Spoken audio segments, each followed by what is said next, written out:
The phone rang at 3:17 inches the morning.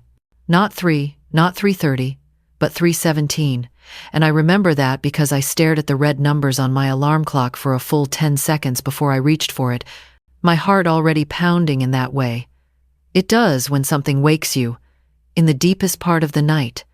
At 62 years old, a call at that hour only means one thing: someone has died, or someone is dying. I fumbled for my glasses on the nightstand, knocked over a water glass, didn't care. My hand found the phone on the fourth ring. The screen said unknown number. I almost didn't answer, almost let it go to voicemail, but something made me swipe to accept. Hello?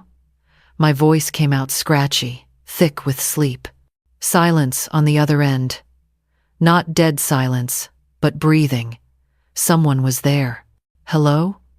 I said again, louder this time, irritation replacing the fear. Who is this? More breathing.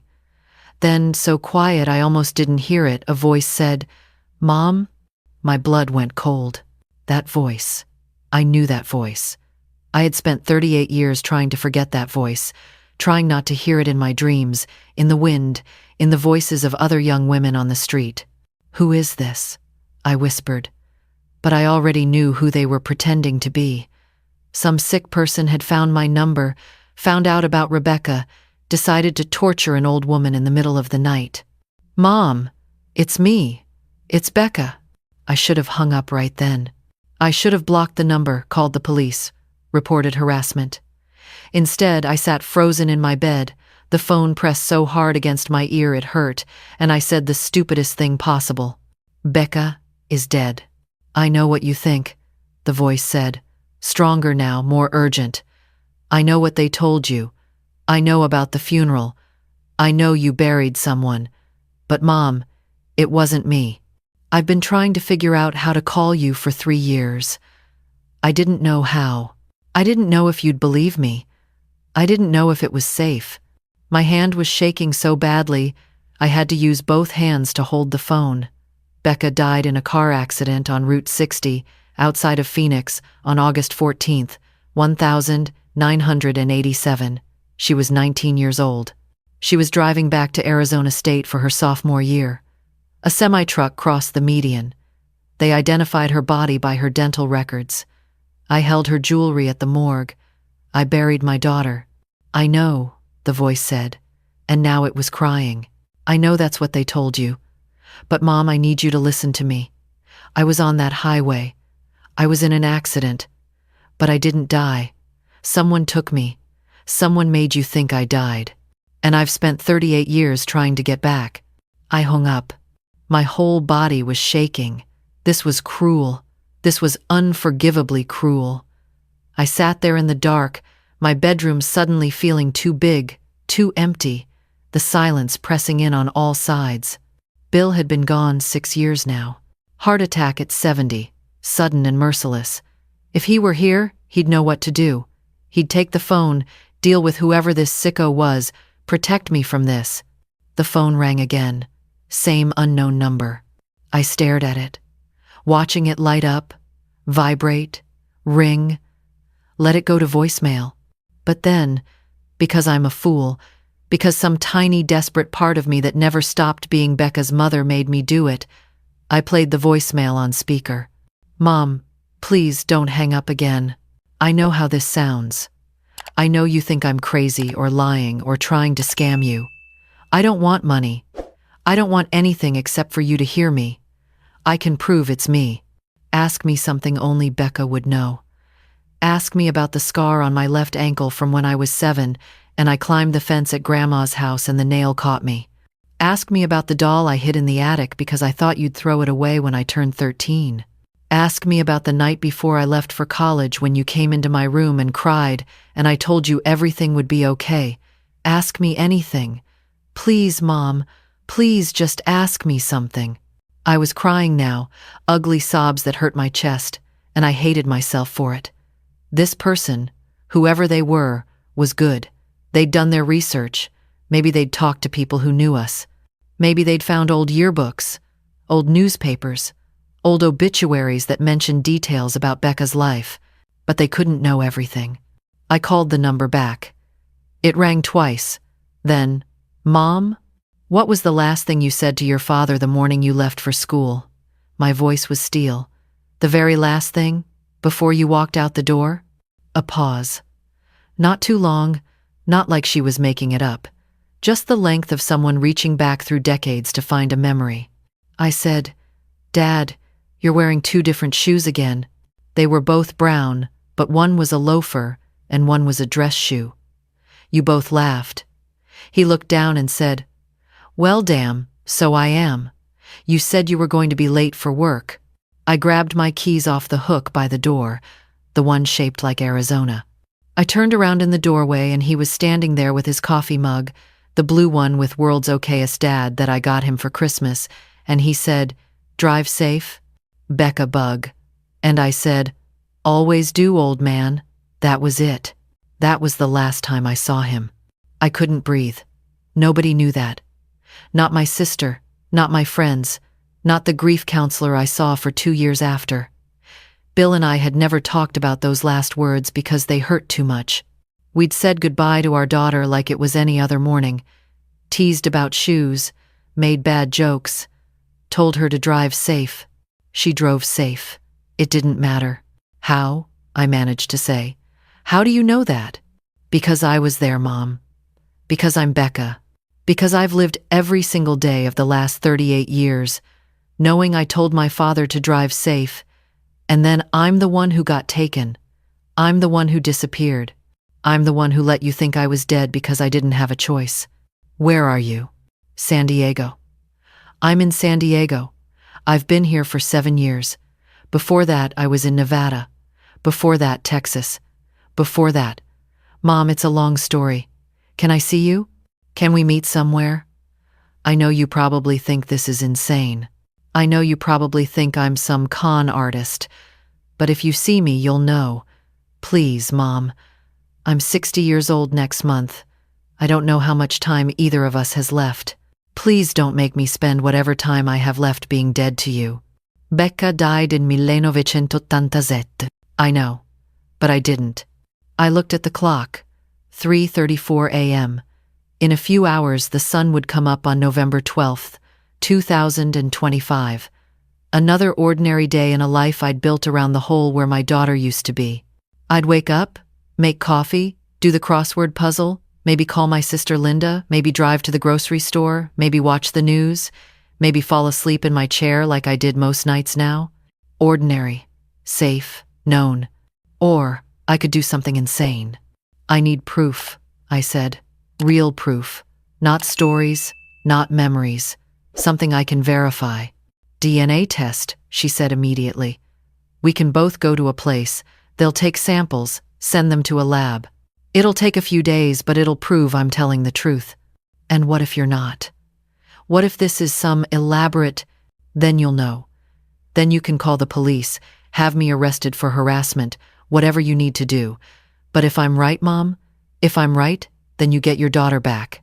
I couldn't want that. I couldn't let myself want that. I'd buried my daughter. I'd grieved her. I'd survived losing her. You can't come back from that kind of loss. You can't just unbury someone. "There's a DNA testing center on Camelback Road in Phoenix," I heard myself say. "I can be there tomorrow at 2 p.m. "I'll be there," she said. "Mom, I hung up before she could finish. Before she could say, "I love you," or "I missed you," or any of the other things that would break me completely.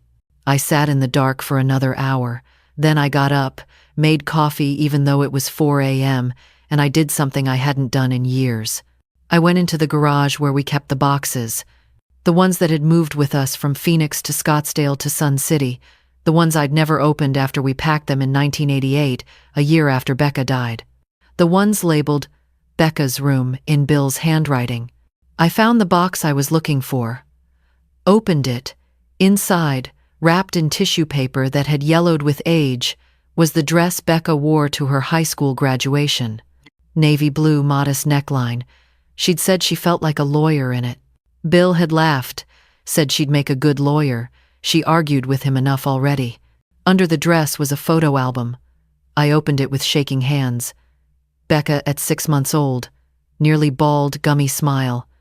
Becca at 2, covered in spaghetti sauce. Becca at 7, holding up her first fish, proud and gap-toothed. Becca at 13, sullen and awkward, braces catching the light. Becca at 18, cap and gown, beautiful and grown and about to leave us. The last photo in the album was from that final morning. Bill had insisted on taking one picture before she left. Becca standing by her car, a beat-up Honda Accord we'd bought her for graduation, her hand raised in a wave, eyes rolled because, Dad, seriously, I'm just going to school. I studied that face. Tried to imagine it 38 years older. Tried to imagine the girl in that photo at 60 years old. Could I recognize her? Would I know my own daughter? I didn't sleep the rest of that night. The next day, I told Linda I had a doctor's appointment. She offered to come with me like she always did since Bill passed, but I said no. It was just a routine checkup, nothing to worry about. I hated lying to my sister. Linda had been my rock when Becca died. She'd planned the funeral when I couldn't get out of bed. She'd answered the phone, accepted the casseroles, written the thank you notes. She'd saved my life in 100 small ways. But I couldn't tell her about this. Not yet. Not until I knew. I arrived at the DNA testing center at 1:45 p.m. It was in a strip mall between a nail salon and a chiropractor's office, the kind of place that does paternity tests and ancestry checks. I sat in my car in the parking lot, hands gripping the steering wheel, and I waited. At exactly 2 p.m., a car pulled into the space next to mine, a silver Toyota California plates. The driver's side door opened, and a woman got out. She was older than me. Not much, maybe by a year or two, but she looked it. Short gray hair, sensible walking shoes, khaki pants and a purple cardigan. She was heavy-set, the kind of weight that comes with age and medications and years of not quite taking care of yourself. She had glasses, wire-rimmed, and when she turned to look at me, I saw her face. I stopped breathing. She had Becca's nose, the same slightly crooked bridge from where she broke it, playing soccer in 8th grade. She had Becca's ears, small and close to her head. She had a scar on her left eyebrow, white against her tan skin, from when she was 4, and ran into a glass door. But her eyes were wrong. They were Becca's eyes, that particular shade of hazel that was more green than brown, but they weren't 19-year-old eyes. They were old eyes. Tired eyes. Eyes that had seen things no one should see. She walked toward my car. I couldn't move. She stopped a few feet away, hands in her pockets, and she waited. Finally, I got out. We stood there in a strip mall parking lot in Scottsdale, Arizona. 2 old women staring at each other while people walked past us with their dry cleaning and their takeout orders and their ordinary lives. "Hi, Mom," she said. And God help me. I knew. I knew before the DNA test, before any proof, before anything rational or logical or explainable. I knew by the way she stood with her weight on her left foot, the way she tucked her hair behind her ear, the way she smiled just a little on one side of her mouth first. I knew my daughter. "Becca?" "Yeah, Mom, it's me." I don't remember deciding to move. I don't remember crossing the space between us. I just remember her arms around me, and she was taller than I remembered, or I was shorter, and she smelled like laundry detergent, and something sweet, like vanilla. And she was crying and I was crying, and we stood there in that stupid parking lot, and we held each other while the world kept spinning around us. After a few minutes, we pulled apart. She wiped her face with her sleeve. I fumbled for the tissues in my purse. "We should still do the test," I said, because I needed it. I needed that proof, even though I already knew, just to be sure. "Of course," she said. We went inside, signed paperwork, swabbed our cheeks, paid for expedited processing. The woman behind the counter said we'd have results in 48 hours, email and phone call. We nodded, took our receipts, walked back out into the sunshine. "Do you have time?" Becca asked. "Can we go somewhere and talk? I know you probably have questions." Questions. I had 38 years of questions. "There's a coffee shop," I said. Down the street, the one in the Barnes and Noble. We drove separately, parked near each other, met at the entrance. The whole thing felt surreal. I was having coffee with my dead daughter who was 60 years old. Dead daughter who had gray hair and laugh lines and arthritic hands that shook a little when she reached for her cup. We sat in the back corner, away from other people. Becca ordered a green tea. I got decaf, because my heart was already going fast enough. I don't know where to start, she said. Start with August 14th, 1987, I said. Start with the accident. She took a deep breath, wrapped both hands around her mug like she was cold, even though it was 84 degrees outside. I was driving on Route 60, she said. It was about 3:30 inches the afternoon. Hot. So hot. The AC in the Honda was broken, remember? I had all the windows down.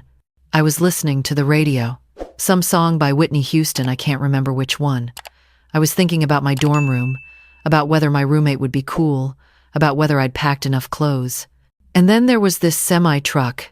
It was in the opposite lane, coming toward me, and it started to drift. I saw it happening, but it was like slow motion, you know? Like I could see it crossing the line, see it coming into my lane, but I couldn't process it fast enough to react. I swerved. I pulled the wheel hard to the right. The truck missed me by maybe 6 inches. I could feel the wind from it, but when I swerved, I went off the road. There was gravel, and the shoulder was soft from monsoon rain, and the car it rolled. 2 times, maybe 3. Everything was glass and noise and pain. When it stopped, I was upside down, still belted in, blood running down my face from somewhere. My left arm felt wrong, broken maybe. The radio was still playing, but it was all static, and I remember thinking, Mom is gonna kill me for wrecking the car. She laughed, wet and bitter. That's what I thought. Not, I might die, just, Mom's gonna be so mad. I reached across the table, put my hand over hers. She gripped it like a lifeline. I heard voices, she continued. People had stopped. I heard someone say, call 911. I heard someone else say, is she alive? I tried to yell that yes, I was alive, I was okay. I just needed help getting out. But my voice wouldn't work right. And then someone opened the driver's side door, what was left of it. I felt hands on me, unbuckling the seatbelt, pulling me out. I thought it was a paramedic. I thought they were helping me. I don't remember much after that. Something over my face, cloth, smelled like chemicals. Then nothing, just black. What do you mean? My voice came out sharp. What are you saying? She met my eyes. I'm saying someone took me, Mom. While everyone was calling for help, while people were trying to figure out what happened, someone pulled me out of that car and took me, and they left someone else in my place. The coffee shop suddenly felt too bright, too loud. A barista called out a name. Someone laughed at a nearby table. Normal sounds in a world that had just tilted sideways. That's impossible, I said. The police investigated. There were witnesses. The semi-driver gave a statement. They found a body. Your dental records matched. Did they? Becca asked quietly. Did you ever see the full report? Did you ever talk to the medical examiner yourself? Or did the police just tell you the dental records matched and you believed them because why wouldn't you? Your daughter was in an accident. A body was in the car. They said it was her. Who questions that? I saw the jewelry, I whispered. Your grandmother's ring. The one with the turquoise. You were wearing it that day. I was, she agreed. And I was also wearing a lot of other jewelry. But that ring? Mom, I took it off while I was driving. It was too hot and my fingers were swelling. I put it in the cup holder. Anyone could have found it. Anyone could have put it on. On whoever they put in that car. I pulled my hand back, stood up. This is insane. This is absolutely insane. You're telling me that someone, staged a car accident? Killed some random person? Put them in your place? Made it look like you died? Why? Why would anyone do that? Because they could, Becca said. She wasn't crying anymore. Her voice was flat, dead, because there were people there that day who weren't trying to help, people who saw an opportunity. You want me to tell you what happened next? You want me to tell you where I was for the next 38 years? I sat back down. Yes. I woke up in the back of a van, tied up, gagged. My arm was killing me. I could feel it was broken. I thought I'd been kidnapped for ransom. I thought you and Dad would pay whatever they wanted and I'd go home. I was stupid. I was 19 and stupid, and I had no idea what was really happening. She stopped, drank some tea, hands shaking worse now. They took me to a house, somewhere in the desert, I don't know where. There were other girls there, 6 of them, all young, all from different places. One of them told me I'd been bought. She said men paid for girls who looked a certain way, girls who wouldn't be missed, or girls whose disappearance could be explained. Accidents were best. No body to find, no questions to ask. Just a tragic death and a grieving family and case closed. I felt sick, Betsa. I was there for 3 months, she said. That first place, they kept us locked in a bedroom. Minimal food. They'd take us out one at a time. I won't tell you what they did. You don't need to know. Nobody needs to know. Then they moved us. Different house, different state. Nevada, I think. Then Texas. Then back to Nevada. Different girls came and went. Some disappeared and we never knew if they escaped or died or what. I was there for 15 years, Mom. 15 years in different houses, different cities, different states. Always moving, always hidden. I tried to escape twice. The first time, they caught me after 6 hours. Broke 3 of my ribs. The second time I made it 2 days. Found a police station, walked in, told them everything. You know what the cop did? He made a phone call. Within an hour, 2 men showed up, said they were my caretakers, said I had severe mental illness, showed paperwork that looked official. The cop apologized to them for my episode and sent me back. I learned then that some of these people, they had connections. Police, officials, people who looked the other way or actively helped. After that, I stopped trying to escape. I survived. That's all. I just survived. Day after day, year after year. I turned 30 in that place. 40. I watched myself get old in whatever mirrors I could find. I watched the other girls, the young ones, and I remembered being 19, remembered driving to school, remembered you and Dad and the life I'd had. It felt like a dream, like maybe I'd made it all up. She paused, wiped her face again. Then one day, I was 45 years old. We were in a house in Nevada, just outside Las Vegas. There were 3 of us left. The younger girls had been moved to different locations. We were old, used up. They mostly just kept us to clean, to cook. We weren't profitable anymore. I think they were deciding what to do with us. And the house caught fire. Electrical fire, started in the kitchen. We were in the basement when it happened. The men who watched us, they ran, just left us there. One of the other girls, Maria, she found a window. It was small, up high, but she broke it and we climbed through. We got out while the house burned. The men never came back. We ran, took a bus to California, changed our names. Maria and I split up after a few months. Safer that way, we thought. I got a fake ID, rented a room, found work cleaning houses under the table. I was Anna Reeves for 12 years. I lived in San Diego, kept my head down, saved every penny, and I thought about you. Every single day, I thought about you and Dad and whether you were still alive. I wanted to come home, but I was scared. Scared they'd find me again. Scared you wouldn't believe me. Scared too much time had passed. What changed? I asked.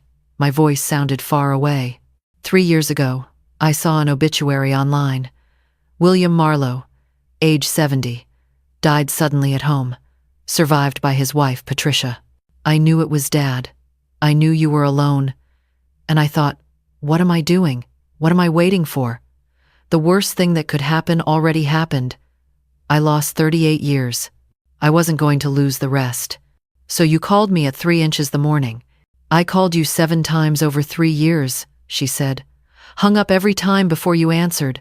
Last night was the first time I let it ring. We sat in silence. My coffee had gone cold. Around us, people typed on laptops, met with friends, lived their normal lives. I wanted to scream at them. I wanted to tell them my daughter was alive. My dead daughter was alive and she'd been tortured for 15 years and I'd buried someone else and I didn't know who that person was. Who did we bury? I finally asked. Who's in that grave? Becca shook her head. I don't know. One of the other girls, maybe. Someone who died and they needed a body. Or maybe it was someone random, a Jane Doe they grabbed. I don't know, Mom. I've thought about it for decades and I don't know. We need to tell the police. We need to… And say what? A 60-year-old woman claims she was kidnapped 38 years ago? Claims the car accident was staged? Claims she was held for 15 years and no one helped? They'll think I'm insane. They'll think you're being scammed. There's no evidence. The men who took me, I don't know their names. Ask me about the night before I left for college, when you came into my room and cried and I told you everything would be okay. Ask me anything. Please, Mom. Please just ask me something. I was crying now, ugly sobs that hurt my chest, and I hated myself for it. This person, whoever they were, was good. They'd done their research. Maybe they'd talked to people who knew us. Maybe they'd found old yearbooks, old newspapers, old obituaries that mentioned details about Becca's life. I wanted to demand we go to the FBI, the media, someone who could investigate. But I looked at my daughter, at her old hands and her tired eyes, and I realized she was right. She'd survived. That was the miracle. That was the only thing that mattered. Do you? I started, then stopped. Started again. Do you hate me? For not knowing? For burying someone else? For moving on? Mom, no. God, no. She grabbed both my hands.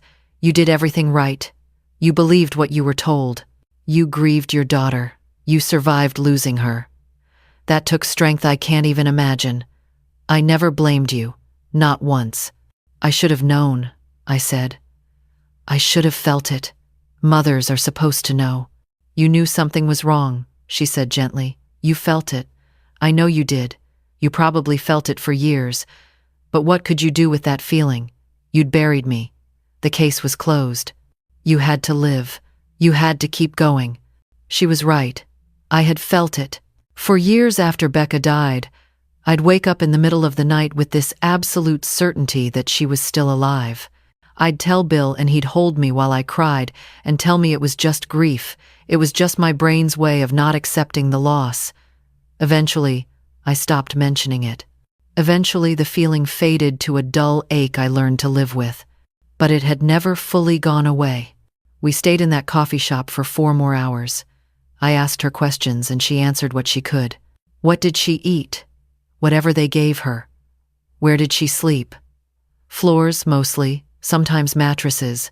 Did she have friends? The other girls, sometimes, but people came and went. Did she think of us? Every day. What kept her going? The thought that maybe somehow she'd get out. And eventually, she did. When the coffee shop started closing, we walked out into the parking lot. The sun was setting, painting the sky, orange and pink. The DNA results will come back in 2 days, I said. But I already know. I know you know, she said. But it'll be good to have proof. For you, for anyone you need to tell. Linda, I said. I have to tell Linda. She's my sister. She was there through all of it. She deserves to know. Your call, Mom. I'll support whatever you decide. If you want to keep me secret, I understand. If you want to tell everyone, I understand that too. I'm just glad you know now. I'm glad I got to see you again. We hugged in the parking lot. I told her to call me tomorrow. She said she would. She got in her car and drove away, and I stood there watching her taillights disappear and thinking, my daughter is alive.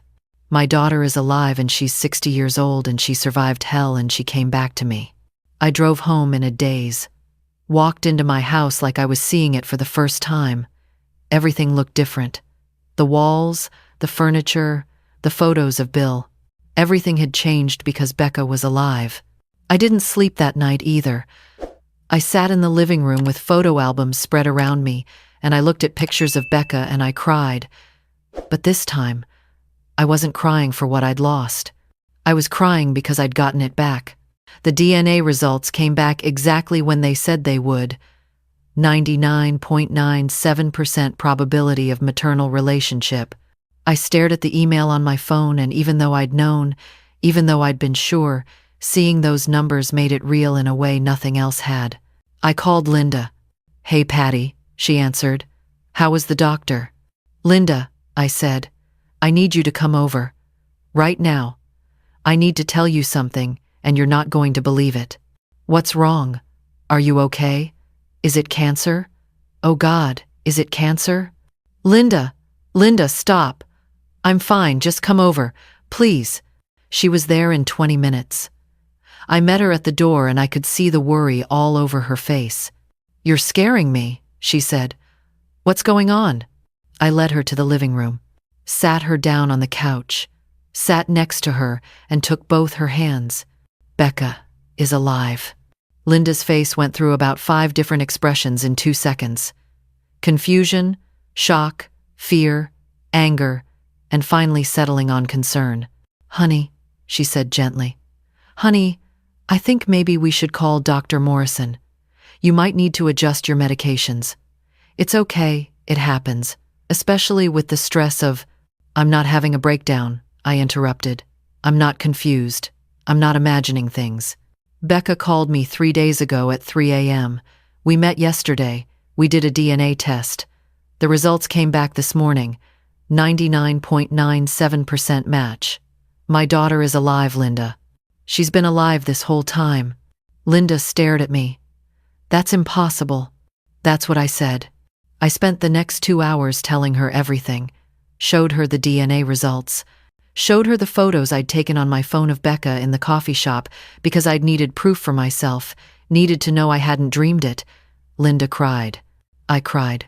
We held each other and cried and tried to process something that couldn't be processed. "What are you going to do?" Linda finally asked. "I don't know. See her again. Get to know her.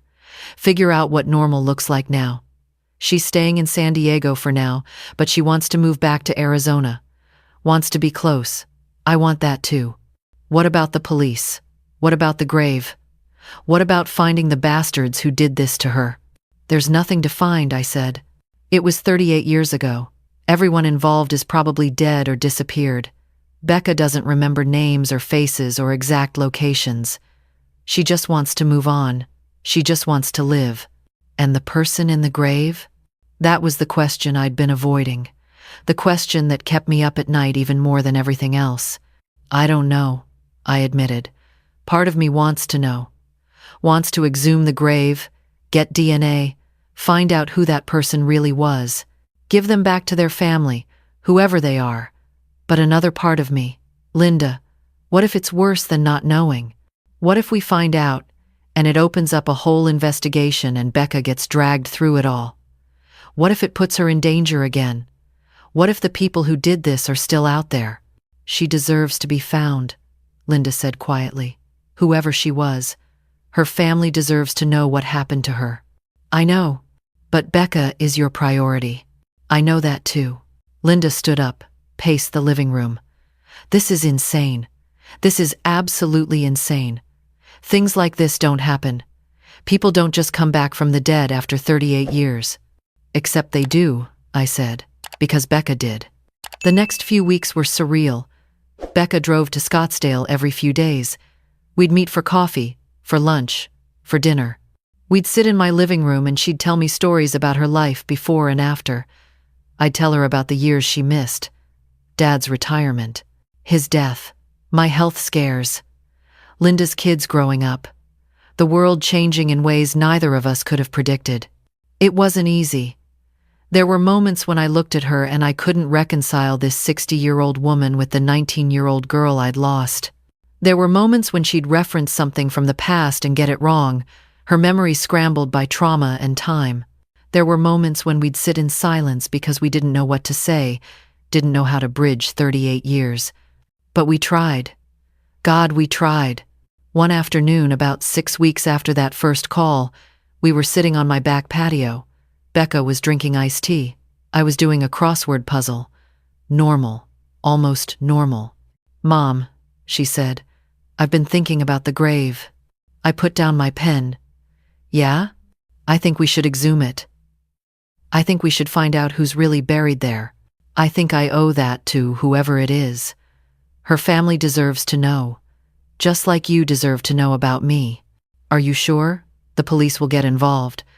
There'll be questions, investigation, media probably. I know. But it's the right thing to do. I spent 15 years being kept secret.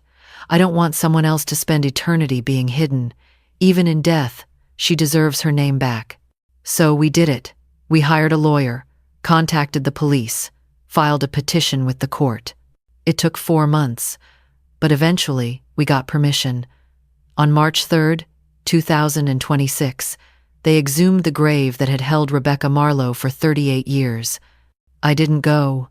I couldn't watch them dig up my daughter's grave, knowing my daughter was standing next to me, alive. Becca didn't go either. We waited at home, held hands on my couch, and we waited for the call. It came 6 hours later. The medical examiner was brief, clinical. The remains had been too degraded for visual identification, but they'd extracted enough DNA for testing. They'd run it through the National Missing Persons database. 2 weeks later, we had an answer. Her name was Jennifer Hayes. She was 17 years old when she disappeared from a truck stop in New Mexico in August of 1987. She'd been hitchhiking from Colorado to Phoenix. Her family had reported her missing. The case had gone cold. They'd never found her. Until now. The police contacted Jennifer's family. Her mother was still alive, 79 years old, still living in Colorado. She'd spent 38 years not knowing what happened to her daughter. Now she knew. Now she could bring Jennifer home. The media got hold of the story. It was national news for 3 days. Woman discovers she buried the wrong person. Daughter returns. After 38 years, human trafficking ring, exposed decades later. You grieved your daughter. You survived losing her. That took strength I can't even imagine. I never blamed you. Not once. I should have known, I said. I should have felt it. Mothers are supposed to know. You knew something was wrong, she said gently. You felt it. I know you did. You probably felt it for years. But what could you do with that feeling?